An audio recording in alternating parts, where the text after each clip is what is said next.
Coming up on this episode, we talk historical romance with the hosts of the Tea and Strumpets podcast.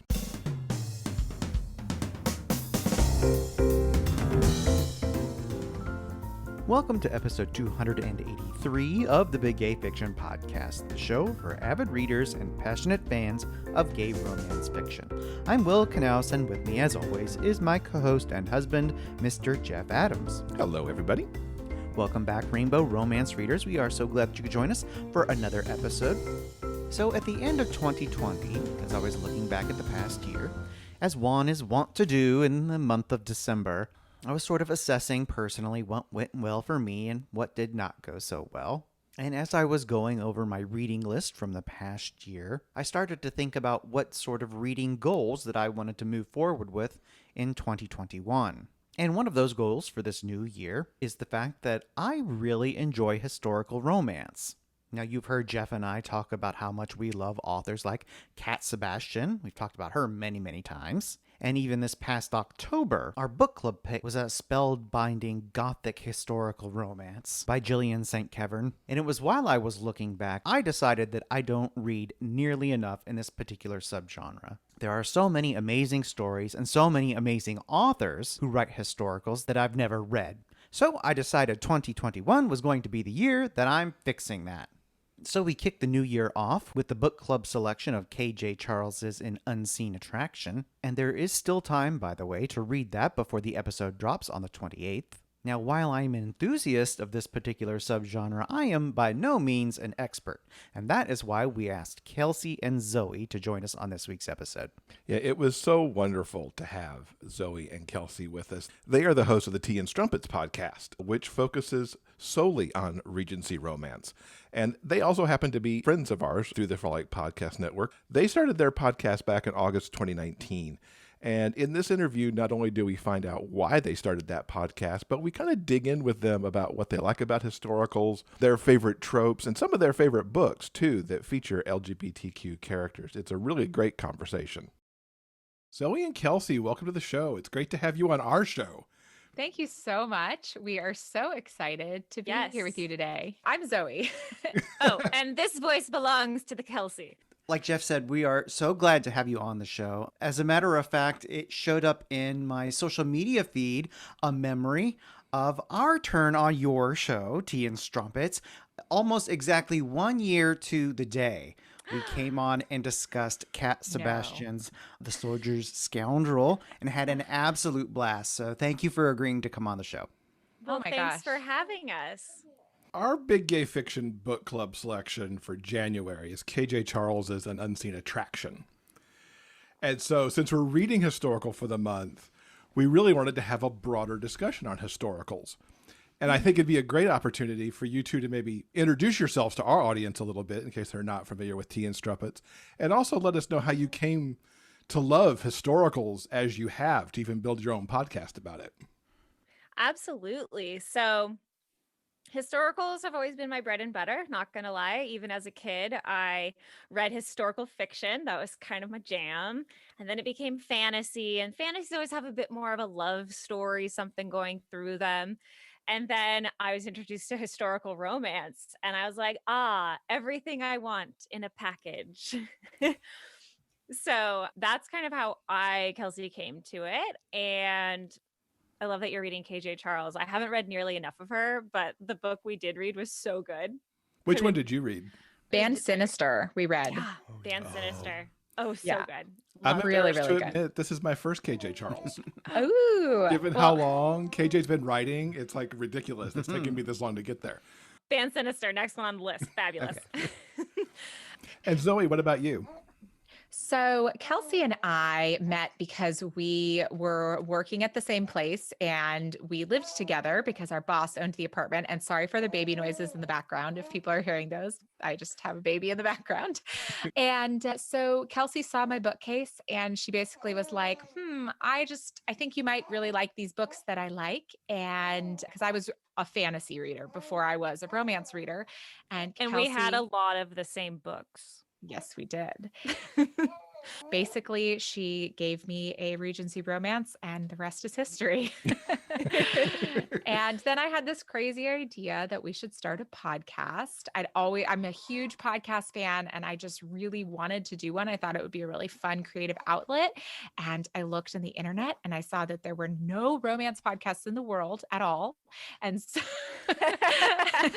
and so I was like, I have found the gold of podcasts. And we started our podcast. And before we even got it out, I was like, oh, wait a minute, there's a million fabulous ones.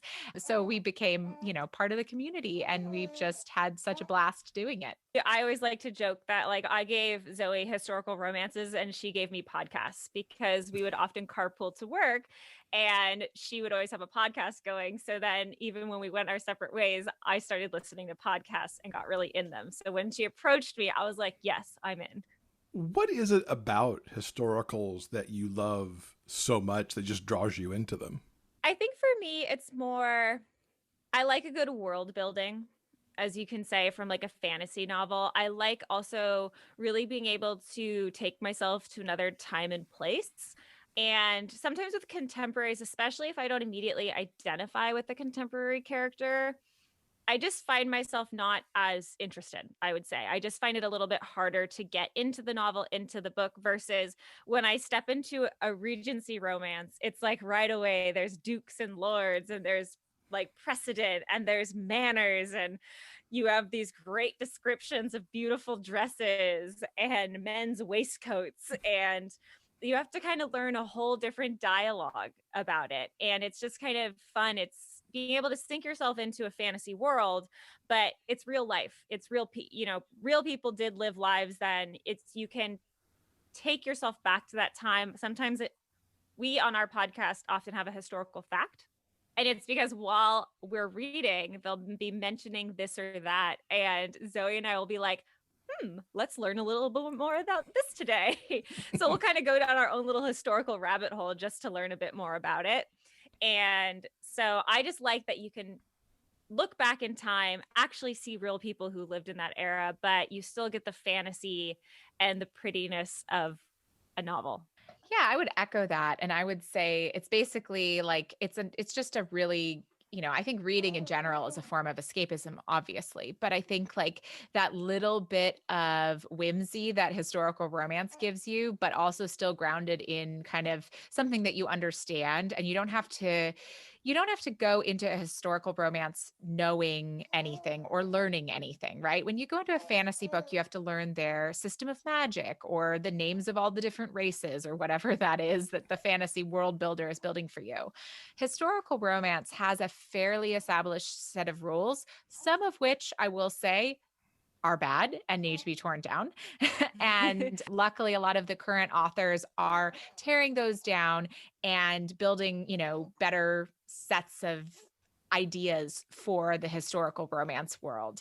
And so I think like as a reader, you kind of go into the entire genre with your kind of rule set and your understanding from the beginning, but it's still very escapist. Like it's still removed enough, I think, from contemporary to not feel like like contemporary. I don't know. When I read contemporary, I find I'm not escaping out of my day-to-day enough. And I think that's why I just love historical. Although I will say one of my favorite reads from 2020 was a contemporary, but I've only read like 6 contemporaries. So most of my contemporaries are paranormal romance. So like when I read a contemporary, I want a paranormal romance because that to me is just like, well, it takes place in present day, but there's still some escapism fantasy-ness in it.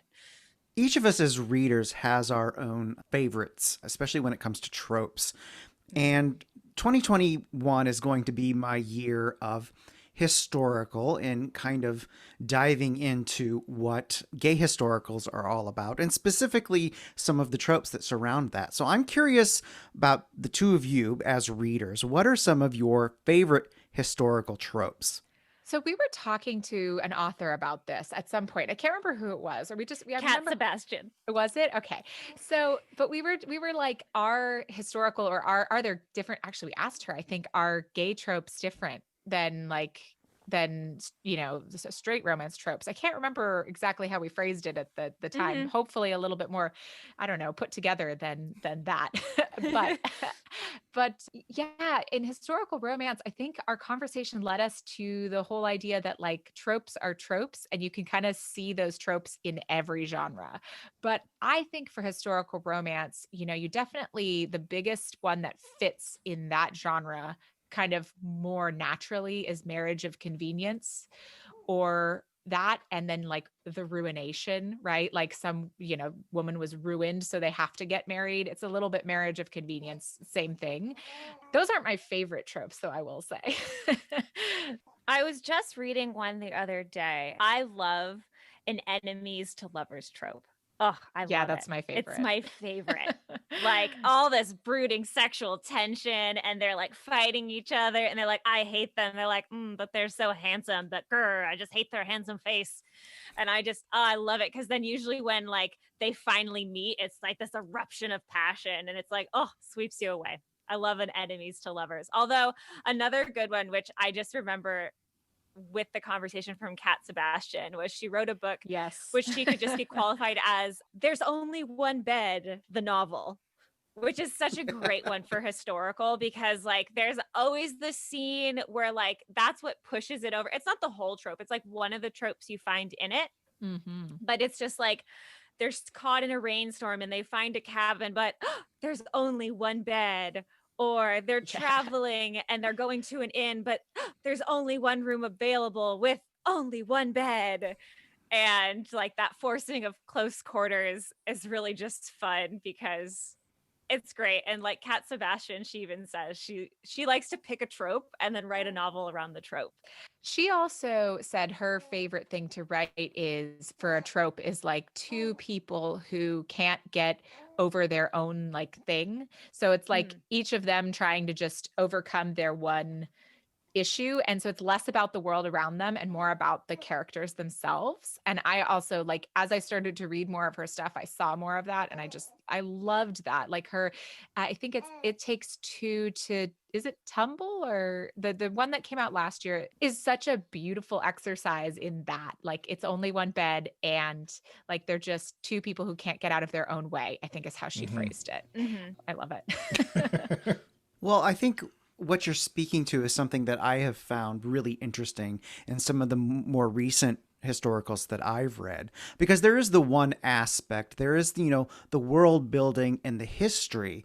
But something that surprised me when I started getting back into historicals is it's so incredibly character driven and so deeply personal for each of these characters. And like you said, having to get over their like one thing, it's their one hang up or their preconceived notion about the other. I found myself being incredibly connected to these people who are presumably from a whole different time. You'd think I would have absolutely nothing in common with them, but I'm really empathetic to what these characters are going through.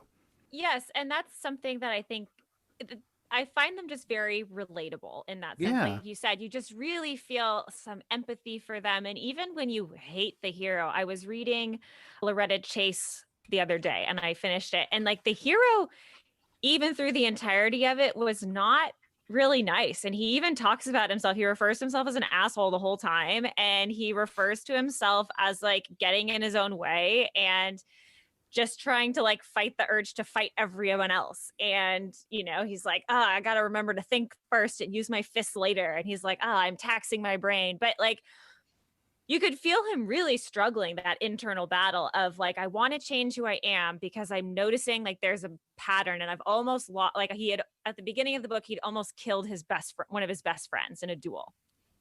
And he's just like shaken by it. And so he's like, I need to figure out how to change my ways, but how can I do that when everyone only sees me as this person and I've only seen myself as this person for so long? And I think we've all been there where we're like, how do we change our own internal selves to match who we want to be on the outside?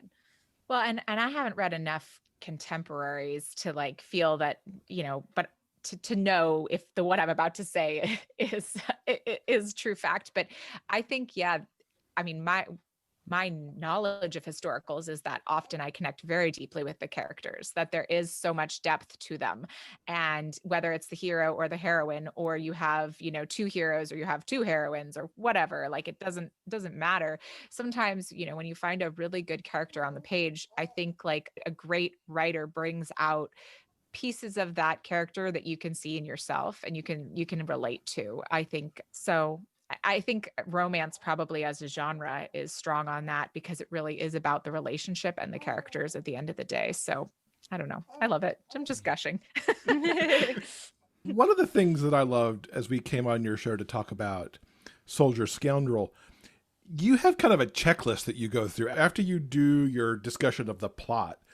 You have these 4 or 5 things that you use to help, decide how the book was for you. And I really loved how you kind of put each of the books into perspective. Tell everybody a little bit about that list and how you decided to really focus in on those elements. So for anyone who hasn't listened to our show, after we kind of go over the plot and our general thoughts, we kind of break it down into like our hero, our heroine, or just main character 1, main character 2. And then we break it down into steaminess, and we talk about a quote that we really like or really just thought was funny or something like that. And then our encounter counter is always our fun one. And yeah, and then we kind of give it our overall rating out of 10. And so we kind of came up with those because for us, one thing that's fun about the historicals is because, like Zoe said, there's some things that are historical in the rules that don't really mesh well with how we're viewing the world today. And so sometimes you reread a book that it's been a while or it's just an older book, and maybe you like the hero, as fun as he just doesn't gel with you as much as he could be. He's a little too like misogynistic. He's a little too high-handed. He doesn't quite have that moment of like change you're looking for, that aha moment that kind of we think makes a good hero, especially if they were kind of this like arrogant manly man beforehand. And sometimes same with the heroine. So in the heroine, we look at her because one thing Zoe and I both really love is, sorry, Zoe, if I'm speaking for you. We love a good feisty heroine. We like a girl who's just like, this is what I want and I'm going to achieve it. And, but who also can grow and be kind and recognize her own mistakes. But, kind of is is proud of who she is as herself. And she finds a partner who not only is happy to have her be that way, but is happy to uplift her that way too. Like the two of them together, they really form a strong pair and they lift each other up. And so that's why we like to break it down to our hero and our heroine, because sometimes we love one of them, but we're not so thrilled about the other one. But that doesn't necessarily mean the book's bad. It's just like, maybe that person just didn't work well for us. Yeah, I think as far as how we broke it down, it was the idea of I wanted us. I mean, I'm a very like type A personality and I have to have like everything written down and a lot of meeting. I mean, my job is as a project manager. So I'm just very like oriented in that way. And so I thought, okay, we'll have this outline. We'll have these different things that we talk about, all of these segments, because generally I think like segments on podcasts, I really like. I will say I had never listened to a book podcast before we started one, never, not once. So, but I did listen to quite a few movie podcasts. And I think that's kind of how I kind of got the idea of breaking it up like that. And through, discussions, we broke it down to, like she said, the main character 1, main character 2, our steaminess rating and encounter counter, and then our feminist recap too. Kelsey left that one out. Gosh, because wow. basically but you were saying it absolutely, which is that a lot of these books are a little bit, kind of, they're a little older. And so sometimes, and even sometimes the ones that are newer also don't do well on this. And it's like, do I think that this book is a supporter? Do I think this book is neutral? Or do I think this book is, not a supporter? Because sometimes it's just like, this book, I wouldn't give this book to someone to say like, you're going to feel empowered after this book, but it's still not going to be like, oh, this might have some negative connotations if I gave it to a young person to read, right? I don't want the person to walk away from the book thinking that, A, B, or C is okay. And sometimes I see that in writing, in even more contemporary writing, that makes me sad because like the heroine or the hero tears themselves down a lot. And by the end of the book, if they haven't had the arc to then be better and rise above that, you want to see the butterfly emerge from the cocoon, right? Like you don't want them to still be in the cocoon at the end of it. And so that's what I really am looking for in a good book. And so that's why we really do dissect it in that way. And then I know like ratings are controversial for a lot of podcasts. Some people like to rate and some people only like to review books that they like because they only want to promote things that they love. And I think that that is also fabulous. I didn't think about that, to be honest, when we first started, but we've kind of taken the road that, if we really hate it, we won't do it. But if we still want to talk about it, if there's still some merit, but we didn't love it, then maybe it is something to bring to light. For example, we've done 2 Hanukkah novellas, and those are, and I'm going to say this with like 95% confidence, the only 2 Hanukkah Regency romance novellas that exist. And I mean, I have searched far and wide. And are either of them fabulous? Sadly, no. But do I want more of them? Absolutely. So I want to discuss that and I want to talk about what's good about them, what I think isn't great about them, but I want to, I want to bring it to light. We've given ourselves a platform. People are listening to us. So I want to use that to help the genre grow, even if it's just by like one little tiny step. Absolutely. It's really important to broaden that diversity in what's out there and talk about, different religions, different holidays, different everything else, because it all existed back then. Yes, different, different colors of people, different sexual orientations, different pairings, all of those things were absolutely happening, although some people seem to think that they weren't. Life has always been diverse. So yeah, I definitely want to help promote kind of growth in the genre and steer away from kind of what historicals naturally are, especially when you're talking about the aristocracy, which is very white, hetero. But luckily, we have authors who are coming in and saying, okay, how can we make this better? And they are. And of course, we would be remiss discussing Regency romance in January 2021 without talking about Bridgerton. Oh yeah, which I'm ready to I talk think opened up so many people to Regency romance all of a sudden that is not of the Jane Austen ilk, and just really blew it out there. Now you guys have covered Bridgerton on your show. We've covered the books. No, we have not yet covered the show, but we are going to be covering the show. And that's an important distinction. What did you guys think of it? How does it compare to the books?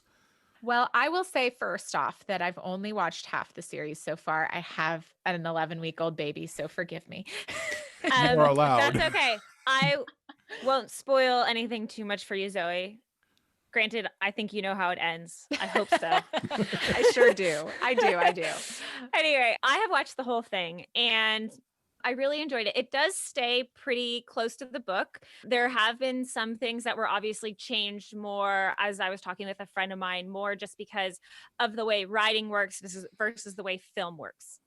There's so much that can be said in a book, and it's just very hard to convey those same things on film, especially if you don't have someone narrating it for you. And unless someone wants to narrate the entire film for you, it's just not going to work. I will say, I think it's been spectacular how well they've taken the whole Regency romance genre and thrown it into what I've seen is 4 episodes. Oh, yeah. In 4 episodes, they have given those who don't know anything about Regency romance the rules very clearly, very, very quickly, and just made it be so easy. Like, this is the world you live in. These are the rules. And they've taken so many things from other series and other Regency romances that are not in the Bridgerton books to establish the world that just have me like so surprised. I'm like, Chris Van Dusen, did you go and read a ton more Regency romances after reading Bridgerton and starting to develop it? I just don't know. like there's this scene with an older man inspecting a young prospective woman's teeth. That is not in Bridgerton. That's in like a bunch of other books. It's in one we read recently. And I was like, oh my God, that was in, I can't remember which one. She was at the dinner table and he asked her to look at his teeth. Do you remember? Yeah, I do. She said, smile, girl, so I can, you know, and she just was like, I'm not a horse. Like, yeah, you know, it was. And so it was, to me, it was so fascinating how well they got the genre.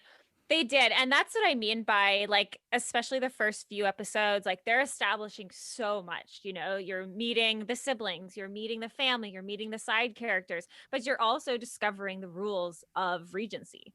And like Zoe said, they did a really fabulous job with that. And I did like, you know, if you have read the books, you're going to see there are little moments where it's like dialogue directly taken from a book or scenes directly taken from a book, which is quite fun. Oh, so fun. And yeah, so there's like, you know, there's moments where if you read the books, you're like, oh, I know what's happening here. It's quite fun. But at the same time, too, they did take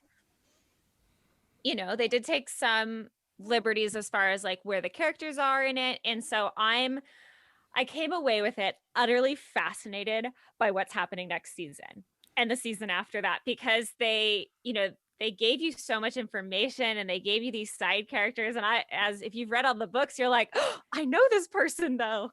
But they're not there in that book. Have you guys watched the whole thing? Yeah. Okay. So I'm going to say I saw something online that I haven't quite seen yet, but my husband picked up on it because I believe, so spoilers for Bridgerton now, guys. So if you don't want to listen, skip a couple minutes ahead. But I believe that one of the main characters for sure is not going to end up with who he ends up in the books with. And I believe it's Benedict, if I'm not mistaken. Ooh.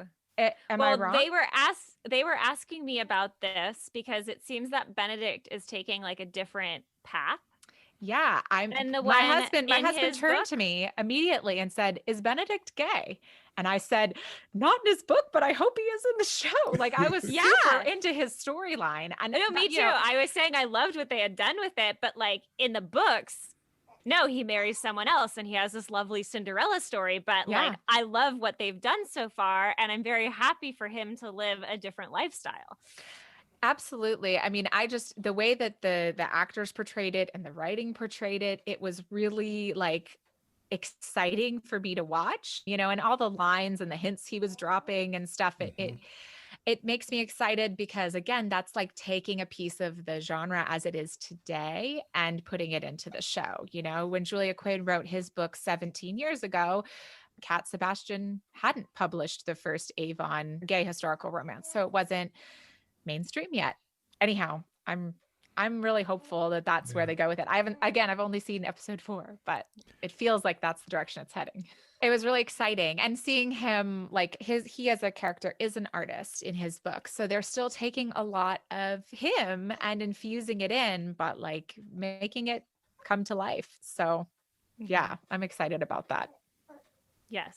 I'm very excited about all of it. And like I said, as a reader of the books, like I wasn't disappointed because like I didn't expect it to be exactly the same, nor did I want it to be exactly the same. I wanted to see how it would relate in the world that we live in today, and as well as encouraging people who'd never delved into Regency before, how it could catch their interest. And I mean, visually, the costumes, the scenery, the actors. The actors.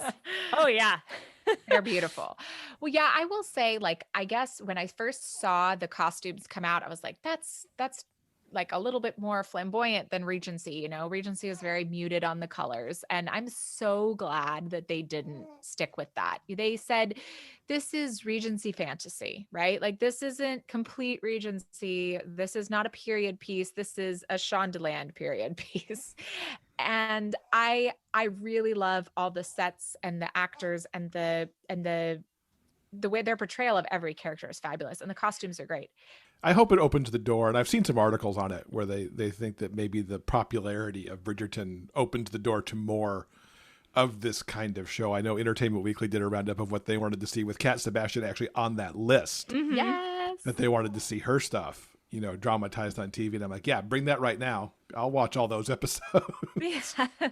Well, what's really nice is that I remember like a decade ago now, after 50 Shades, there were like 8 million different online articles. You know, if you loved 50 Shades, here's what to read next. Now we're seeing if you loved Bridgerton, here's what you should be reading next. Do you think the series is a good gateway to the Julia Quinn series and other authors in this genre? 1,000,000%. Oh yeah. I think Julia Quinn is the perfect gateway into historicals. She was really like my gateway. Bridgerton was like, I read one other author, like a small 4-book series, and then I read Bridgerton. So like Yeah. Julia Quinn, I've read every single work she has produced. And after watching Bridgerton, I went back and I read some other old Julia Quinn books. Yeah, she's a fabulous writer and she's extremely funny. I would say that's maybe what the show is also missing, her humor. It's missing a little bit of her humor. It does have some of it, but my God, the books are laugh out loud riotous, like absolutely hilarious. And I think they read so easily that yes, once you read that, if you love Bridgerton and you go to read the books, there's no way you're not going to love the books because it's just so rewarding as a reader to read them. And then you're going to want more. And then you're a romance reader because that's how it works. Yeah. Yeah, I think this show's going to bring more people into Regency and hopefully just more people into romance, period. Have you seen that the books are totally sold out everywhere? Like no one can get The Duke and I. Like that's wild. Avon like issued a statement saying they're reprinting as fast as they can. That's amazing. Because you said, how long? 17 years? The book was written 21 years ago. 21 years ago. Yeah, I would say the third one was written, I was guessing 17 years or so, which is Benedict's book. Yeah, I would say like if you want them, just buy the rest of the series and then get the first one when you can. Yeah. Although also the first one's not even the best in the series. It's not by a long shot. It's a good intro, but like, oh my God. The love stories of all of the other characters of book 2, 3, 4, 5, and 6 are like way better than the love story of Simon and Daphne. So we were excited that we got to be on your show for your first reading of an Regency romance. What have you read more recently that our audience might love? And, what's been on your show that we should be pointing people to as well? Well, I recently read Hamilton's Battalion, which is not Regency. It is historical, but it takes place in America during the Revolutionary War. And it is 3 short stories in the book. And it's by Rose Lerner, Courtney Milan, and Alyssa Cole. And so the first one is Rose Lerner. She writes about a Jewish couple. It takes place mainly during the Battle of Yorkshire. The second one is A Male Male by Courtney Milan. And it is also an interracial romance as well. And it takes place after. It is a British soldier who's gone MIA, and his life had been spared by a Black militiaman in the Battle of Yorkshire, and then he's helping that man get back to his family in Rhode Island afterwards. So they travel from Virginia to Rhode Island together, and there's some really nice sexual tension in there. It's beautiful. And then the last one is by Alyssa Cole, is actually a female romance short story, and it is with both heroines are Black, and one is a shopkeeper in town and the other one is secretary to Elizabeth Hamilton, and she's been helping Elizabeth Hamilton get the stories of her husband Alexander Hamilton, and she's seen all these love stories and she's kind of like, what's love? Like, it's never going to work out for me because like I don't want to marry anyone, and if I fall in love with a woman, she's just going to drop me for a man anyway. And so it's about her and the shopkeeper and their love together. And so that was a really good little trilogy that I read there. And so your audience might enjoy that. As we mentioned, KJ Charles' Band Sinister. Fabulous. And we did read Olivia Waite's Female. Yeah, we did. Oh, we Celestial did a Mechanics. guide That's right. to Celestial Mechanics, yes. Podcast. I haven't read her second one, but Zoe, you said you read it, right? I did. I loved it. I mean, it's about beekeeping and like gardens and these, it's fabulous.